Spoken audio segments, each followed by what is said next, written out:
नमस्कार, मी महेंद्र बाप्पू कांबळे, राहणार येरोडा, मूळचा सातार गावाचा। नमस्कार, मी रश्मी। जीवनामध्ये गोरगरीब ज्या महिला आहेत, ज्या महिला शोषित आहेत, ज्या मुलांना आई वडील नाहीत, ज्या मुलांना कोणी नाही किंवा सिंगल पॅरेंट्स असणाऱ्या विधवा महिला, परित्यक्ता महिला, ज्या स्लममध्ये महिला राहतात, लोक राहतात, त्यांच्यासाठी काम करण्याचं एक वेगळे चळवळ निर्माण झाली आणि 2001ला आम्ही वडगाव शहरीमध्ये शांताई संस्थेची सुरुवात केली।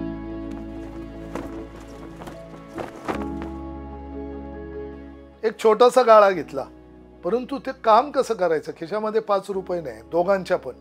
त्यामध्ये सुरुवातीला आमच्या बरोबर 10 महिला आल्या। तिथं महिलांचे सगळे प्रोडक्ट ठेवले, त्याच्यामध्ये कुरड्या पापड असू दे, मग राख्या असू देत, महिलांचे मसाले असू दे, अशा पद्धतीने एक शॉप चालू करून तिथं कांदा बटाट्याचा व्यवसाय प्रथम सुरू केला। त्यावेळेस आम्ही जो गाळा घेतला तिथे स्वतः मी आणि रश्मीने सर्वात पहिलं कांदा बटाटा लसूण, जेणेकरून महिला आपल्या त्या दुकानात येतील आणि त्यांच्याशी बोलणं होईल।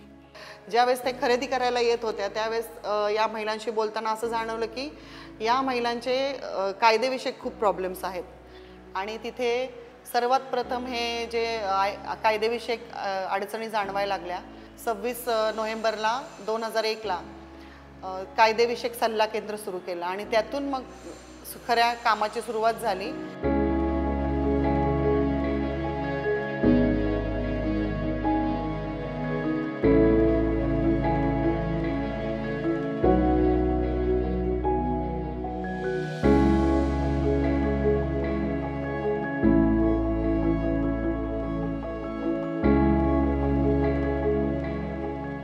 नमस्कार, मी प्रकाश ओहोळ, मी शांताई संस्थेमध्ये कोऑर्डिनेटर म्हणून ॲज अ काम करतोय।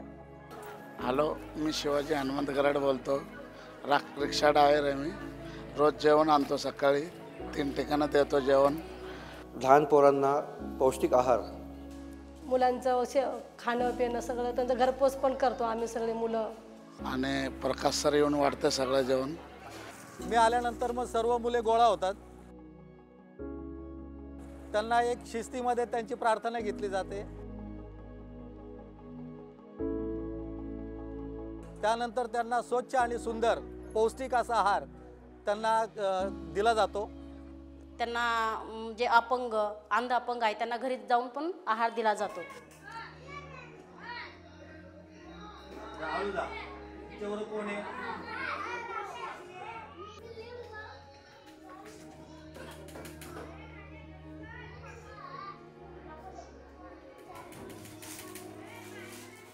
इथं फार गंभीर परिस्थिती होती। हे लोक आल्यापासून जरा मुलांचा शिक्षणाचं जेवण वगैरे भरपूर त्यांना भेटायला लागलं असं। तर आता मी बी खूप वर्षापासून त्यांच्या संग काम करतो। आणि शांताई संस्थेचे बापू सर आणि रश्मी मॅडम यांनी ही सुरुवात करून दिलेली आहे की ह्या स्लम एरियामध्ये जी मुलं सकाळी सकाळी काही मुलं जे आहेत ते उपाशी शाळेला जातात, तर तसं न जाता त्यांनी 2 घास काहीतरी खाऊन शाळेमध्ये जाऊन आपलं मनोधैर्य व्यवस्थित राहावं। सकाळी 9 वाजता जेवण येतं, तर आम्ही मुलं शाळेत जायच्या पहिले येतात, इथं जेवण वगैरे घेतात, मग शाळेमध्ये जातात ते मुलं। पहिलं आम्हाला चक्कर यायची, कधी कधी असं खूप डोकं दुखायचं वगैरे, तर आम्हाला चांगला आहार दिल्यापासून आता काय नाही होत आम्हाला। अभ्यास पण नीट होते, आता शिकते ती मुलं चांगलं, त्यांचं नाव त्यांना येत आहे, पुढचं पण येत आहे आम्हाला। आम्ही शिकलो नाही, आमच्या लेकरांना तरी बापू सर, लक्ष्मी मॅडम, प्रकाश सर लक्ष देते, ते मुलामध्ये पण किरकिर व्हावं नाही, चांगलं शिक्षण देते ते। आमच्या असं लक्षात आलं, मुलं लहानपणीच गुन्हेगारीकडे जातात, लहानपणीच ड्रग्स पितात, लहानपणीच शाळा सोडतात। मग ह्याच्यावर काय केलं पाहिजे? मग ज्यावेळेस आम्ही चर्चा केली, मग आमच्या असं लक्षात आलं की मुलांना इथं जेवण मिळत नाही म्हणून ते चोऱ्या करतात, भंगार गोळा करायला जातात। ते मुलं घडण्यासाठी त्यांना आम्ही जेवण सुरू केलं।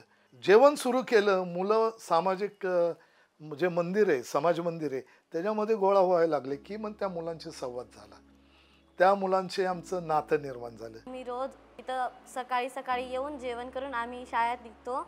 जब से मेरे पापा की डेथ हुई, जब से मैं बहुत दुखी थी और जब से मैं शांताई में आने लगी, मिताई और बापू सर बहुत हमें सपोर्ट करते हैं, वो हमें माता पिता जैसे लगते हैं। मैं स्कूल नहीं जाती थी, बापू सर लक्ष्मी मैम मुझे स्कूल भेजे। मैं रोज़ यहाँ पे आती हूँ शांताई में। जब से मैं स्कूल जाती हूँ मुझे बहुत कुछ आने लगा। लक्ष्मी मैम ने बोलते हैं कि पढ़ाई करो, बापू सर पण बोलते हैं पढ़ाई करो, और एक फर्जना मैम है हमको रोज़ पढ़ाई लेती है। मी 40 वर्ष झाले महानगरपालिकेमध्ये लेझिम शिकवतो। अशीच आमची भेट बापूची एका शाळेमध्ये झाली आणि त्यांनी मला सांगितलं की आपली संस्था आहे शांताई संस्था, तिथे मला लेझिम बसवायची। तिथे मी लेझिम बसवली, 50 मुलांची लेझिम बसवली आणि ह्या कामामध्ये मला इतका आनंद मिळतो की या लहान मुलांना मी शिकवतोय।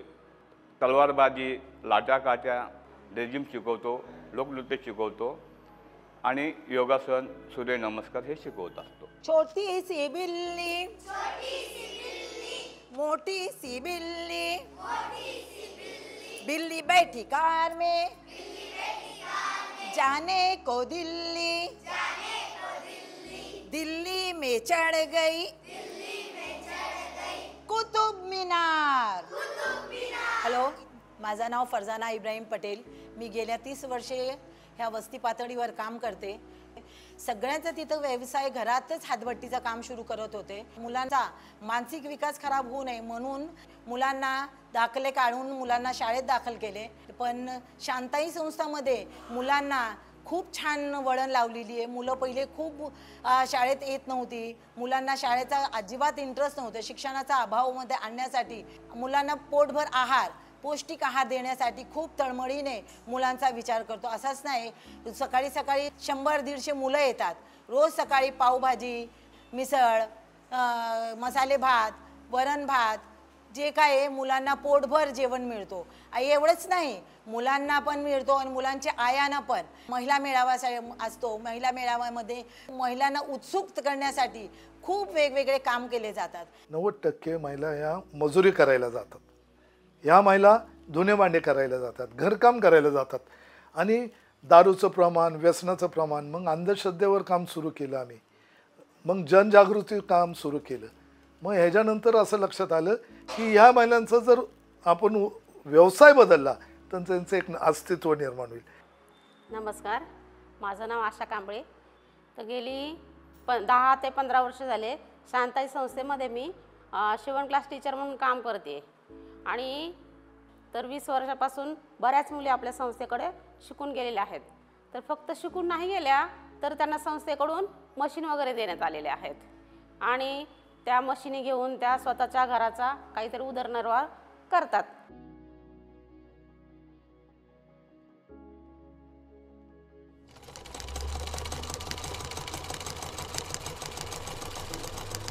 आत्ता आपण लमाण वस्तीमधल्या महिलांसाठी खास करून टेलरिंगची बॅच घेतली, ज्याच्यामध्ये 30 महिला होत्या आणि त्या महिलांना छोट्या छोट्या बॅग्स ज्या असतात मॉलमध्ये आपण देतो, कारण प्लास्टिक नो प्लास्टिक म्हणतोय आपण, म्हणून सुती कापडाचे पिशव्या आपण बनवल्या। 500 पिशव्या बनवून त्याची विक्री केली आणि त्याचेच ऑर्डर आता कंटिन्यू महिलांसाठी चालू आहे। जे कुणाला ब्युटी पार्लरचा कोर्स असेल तर त्यांच्यासाठी ब्युटी पार्लरचा किट मिळतोय। अदरवाईज जर एखादी लेडीज टेलरिंगचं काम करत असेल तर त्याला टेलरिंगसाठी आणि गेल्या 400 महिलांना मशीन आणि किट हे घरपोच झालेलं आहे आणि प्लस त्याच्यामध्ये बायकांना 1 लाखाचं लोनसुद्धा मिळालेलं आहे। जर ते 1 लाखाचं लोन परतफेड केले असेल तर त्यांना अदरवाईज जास्त लोन बी भेटतं कमी व्याजदरावर। त्याचबरोबर 1000 महिलांचे विश्वकर्माचे फॉर्म भरले गेलेत। त्या फॉर्ममधून ते फॉर्म कशासाठी आपण भरले तर गव्हर्नमेंटच्या ज्या स्कीम आहेत त्या महिलांपर्यंत पोहोचल्या पाहिजे। त्याच्यातनं महिलांना मशीन, ब्युटी पार्लरचं किट, सुतार कामाचं किट असं महिलांच्या घरपोच दिलेलं आहे आणि घरगुती व्यवसाय महिलांना आपण देतोय। कारण कोविडचा काळ असा होता की बऱ्याच महिला आणि त्यांच्या मिस्टरांचे जॉब गेले, तर खरी योद्धा महिला असते आणि या महिलाच हे व्यवसाय करून त्यांचं घर चालवत आहेत आता सध्या। नमस्कार, माझं नाव संगीता देवरा आणि माझं शिक्षण झालं आहे SYBA। माझं एवढं शिक्षण होऊन पण मी घराबाहेर कधीच पडले नव्हते। माझं फक्त एकच काम होतं, चूल आणि मूल। मैं 3 साल से बचत गट में जुड़ी हूँ। पहले मैं घर से बाहर निकलना नहीं चाहती थी और इधर टेलरिंग का क्लास किया मैंने, मसाले का क्लास किया। बचत गट में आई ना, उसके लिए मेरे को सब कुछ मालूम गिरा। फिर मसाले का डिजिटल ट्रेनिंग किया, और उसके बाद मेरा हस्बैंड ने काम पे से नीचे गिर गया था। दवाखाने में पैसा 1 रुपये नहीं था मेरे पास। रश्मि मैडम ने बचत गट से पैसा दिया, उसने बहुत कुछ मदद किया मेरे को। खाकरा लोणचे कसे बनवायचे हे प्रशिक्षण घेण्यासाठी रश्मी मॅम आणि बापू सरांनी आम्ही सर्व महिलांना साताऱ्याला ट्रिप नेली होती। त्यांनी आम्हाला तिथं मोठमोठे कारखान्यात नेले, त्यांनी दाखवलं आम्हाला की हे खाकरा लोणचे कसे बनवतात। त्यात पण सगळ्यात मोठा हात म्हणजे बापू सर आणि रश्मी मॅडम। ते प्रत्येक गोष्टीला महिलांना कुठेही असं हे करू देत नाही, काही असलं तरी आम्हाला सांगा, आम्ही आहे। तो बचत गट में हम महिलाओं को बहुत सारे सुविधा मिलते हैं और मैंने हर प्रॉब्लम के मैंने सॉल्व करते हैं मैडम। कोई भी अत्याचार हो, कुछ भी हो, लेकिन मैं रश्मि मैडम उसका सॉल्व करती हैं। तो हम लोग बचत गट में बहुत खुशी होती है हम लोग महिलाओं के इकट्ठा होने के बाद। अपना हर बात, दुख सुख हर बात मैंने शेयर करते हैं हम लोग। तो इसके लिए मैं रश्मि मैडम और बापू सर को मैं ये धन्यवाद कहना चाहती हूँ कि ये संस्था हमेशा के लिए चलते रहे, कि वो हम लोग को महिलाओं को हर सुविधा दे और हम लोग को मैंने ये संरक्षण दे कि हम लोग मैंने आज़ादी से अच्छा से रह सके, हर जगह आ जा सके। इसके लिए मैं बहुत बहुत आभार हूँ रश्मि मैडम को। जवळ 14 ते 20 हजार महिला आपल्या सभासद आहेत। महिलांना एक उद्योजिका बनण्यासाठी जे काही लागते ते आपण करतोय। लमाण वस्तीमधल्या महिला भाकरी एकदम पातळ बनवतात, तर खरडा आणि भाकरी याचा एक व्यवसाय आपण आता चालू केलाय। तर त्याचंच मोठं काम आता येरवडा भागामध्ये चालू आहे। इथे आल्यानंतर मला कसं बँकेत जायचं, रश्मिताई मला घेऊन जायच्या बँकेत, कसं तिकडचा व्यवहार आहे ते शिकवायच्या। तर मला भीती वाटत होती, मी असं कधी काय असं केलंच नाही, बाहेरचं काय मला व्यवहारच माहीत नाही। तरी रश्मिताईच्या सांगण्यावरून मी खरडा भाकर असं स्टॉल लावला। तिथे 10,000 रुपयाचा फायदा झाला, मला खूप आनंद झाला। त्यामुळे त्या ऑर्डरच्या नंतर मला बरेच काही ऑर्डर भेटले, कुठे 100 भाकऱ्या, कुठे 50, असे माझा धंदा चालू झाला आहे। रश्मिताईंनी मला खूप प्रोत्साहन केलं, तुम्ही चांगल्या उद्योजिका होऊ शकता कविता, तुम्ही कशाला घाबरता। तशा ते सांगण्यावरून मला थोडी हिंमत आली आणि मी ते करू शकले।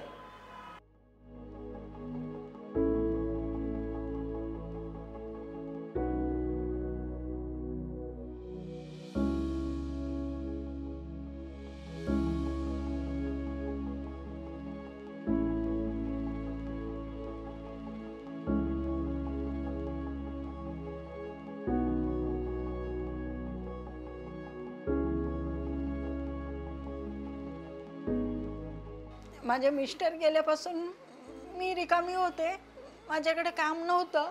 शांताई संस्थेपासून मला काम भेटायला लागलं। आता मी चटण्या वगैरे करते सगळ्या प्रकारच्या आणि जेवणं पण करते, जेवणाची पण ऑर्डर घेते, भाकरी, चटणी, आणि दिवाळीचा फराळ पण करते, चकली, शंकरपाळी, करंज्या। शांताई संस्थेपासून मला त्यांच्यामुळं मला काम भेटलं, उद्योग भेटला आहे आणि माझं घर व्यवस्थित चालतं आहे। आणि असंच ऑर्डर मला भेटत गेले तर मला तेवढंच मदत होईल, माझं संसार व्यवस्थित चालेल।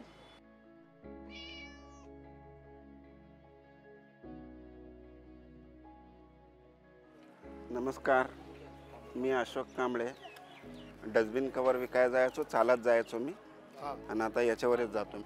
शांताई संस्था यांच्याकडून मला आज सायकल मिळालेली आहे। मी याच्यावरच माझा जॉब करतो आणि त्यांचा सर्वांचा मी आभार मानतो। सर्वांना नमस्कार।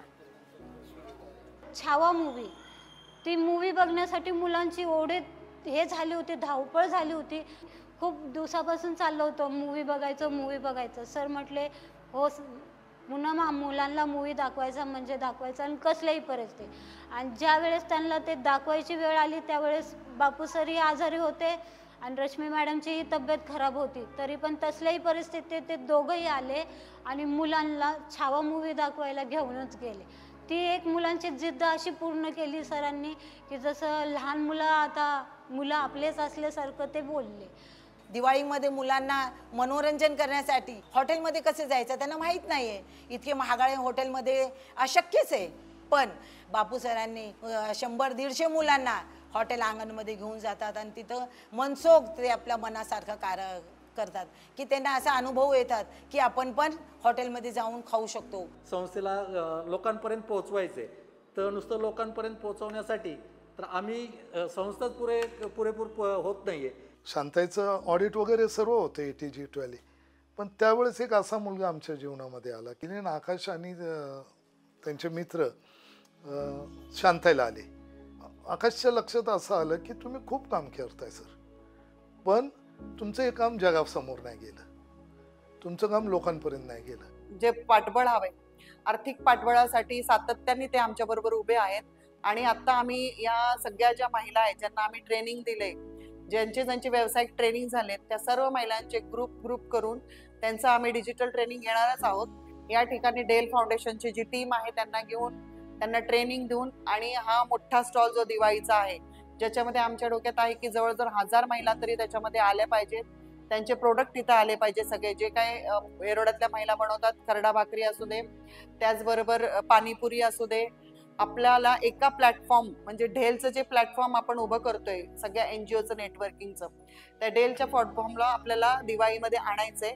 ह्याच्यासाठी आम्ही काम करतोय आणि आम्ही एकत्रितपणे काम करतोय. यासाठी मी डेल फाउंडेशनला खूप खूप धन्यवाद देते आणि त्यांनी या कामामध्ये आमच्या बरोबर राहावं आणि हेच काम आम्ही पुढे आणखी कसं वाढवत जाऊ हे बघणार आहोत.